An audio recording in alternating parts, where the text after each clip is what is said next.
প্রকৃতির দেওয়া দাবানলে পুড়ে যাচ্ছে ইসরায়েল।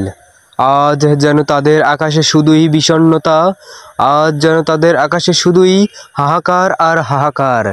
এটি যেন সেই নিরীহ ফিলিস্তিনিদের প্রতিধ্বনি।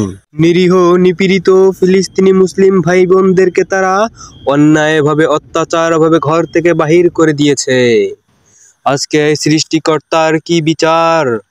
তাদেরকে প্রকৃতির মাধ্যমেই তারা ঘর ছাড়া হয়ে যাচ্ছে। তারা নিরীহ ফিলিস্তিনি ভাই বোনদের বাড়িঘর পুড়ে ছাই করে দিয়েছে। এখন তাদের অবস্থাই হয়ে যাচ্ছে ছাই আর শুধুই ছাই। ফিলিস্তিনি মুসলিম ভাই বোনদের কাছে এ যেন মেঘ না চাইতেই বৃষ্টি। আলহামদুলিল্লাহ, সৃষ্টিকর্তা যাকে দেন তাকে দেন, কোনো কিছুই করে তাকে আটকানো যাবে না।